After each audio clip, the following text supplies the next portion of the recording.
Well, it's a beautiful day here, and I had a couple of things on my mind that I figured maybe I'd share with you guys. The good doctor is always up for a good tip or two when he's dodging the malpractice lawsuits, that is.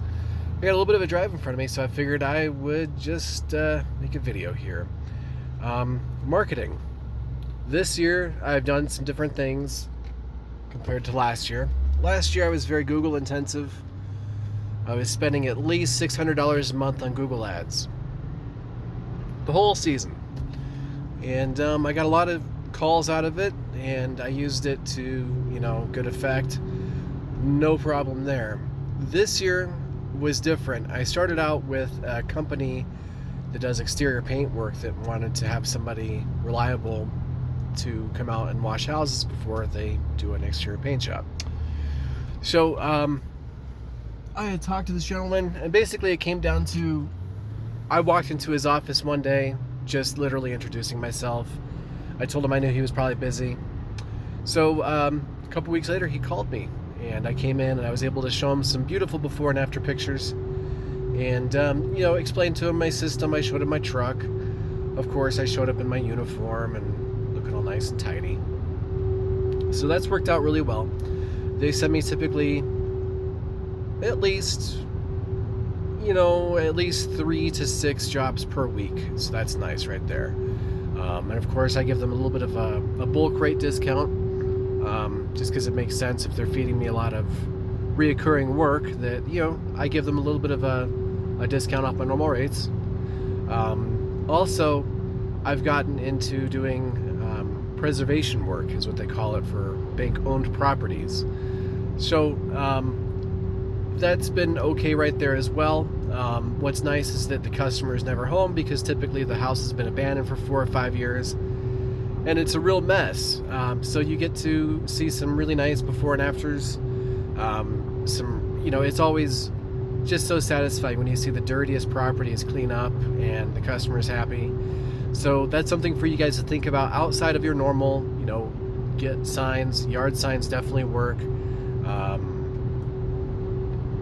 Google works. Get on Google. Everybody Googles everything.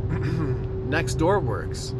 I don't waste my time with Yelp or Thrive. I was ripped off by a couple of companies when I first started out, and they basically prey on brand new businesses. They promise you the sky, and they charge you an arm and a leg, and they don't work very good. Everybody Googles everything, so why would you want to compete against Google listings? But there you go. A couple of things for you guys to think about. Go to your, find out who is busy, who's got a really good, busy cranking paint company, and go in there and sell them on softwash. They probably have a couple of guys that pressure wash right now. Usually, like in the situation that I was in, they were having to take a guy off a paint crew to go in and pressure wash. And they said that basically, since I've started with them, that it's they can tell a difference already, that it's helped with the quality of their work has gone up. They think that they're going to have a lot fewer warranty issues as time goes by. So that's cool. There's definitely a lot of points to sell people on when it comes to softwash, because people don't even know this service exists. It's funny. They just think pressure washing. And then, like I said, get into the bank-owned properties. You're going to want to talk to the property managers, real estate offices, find out who takes care of these properties, and become a vendor for them. It's pretty easy to do. And with them, my experience has been that I don't have to cut back on my pricing. I can actually pad it a little bit. So far in my experience, that's what it's been, is that, I do those estimates sight unseen, and I just kind of assume that it's going to be a murder scene. So I, have to pad some room into what I'm charging them, because I never know if it's going to be a job that takes all day long to do. It's just the way things are. But, you price yourself accordingly, and you're good to go. So what's nice is that I've been able to, between these two things, get rid of spending money for advertising. Again, last year I was spending $600 a month. Now it just seems like stuff falls into my lap when it comes to getting like a lot of residual and referral work, and then when I'm out there doing, the work that I know I'm going to have coming in on a reliable weekly basis. My truck is pretty much a rolling billboard. It's got the phone number on there.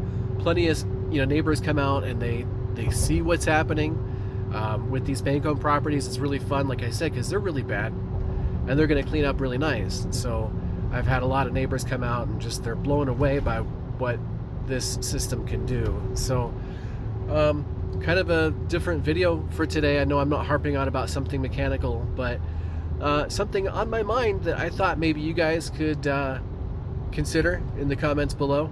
And if you have any ideas or experience with how maybe you can bake reliable work into your schedule on to keep you busy on a weekly basis, even besides just your normal mom and pop calling you up on your phone for a residential job. So that's what I'm talking about, is just having something reliable to where you don't ever have to worry about that phone ringing. It just seems like it's growing and growing, and it's keeping me busy. I have no complaints. So think outside the box. That's my story for today. Thanks, guys.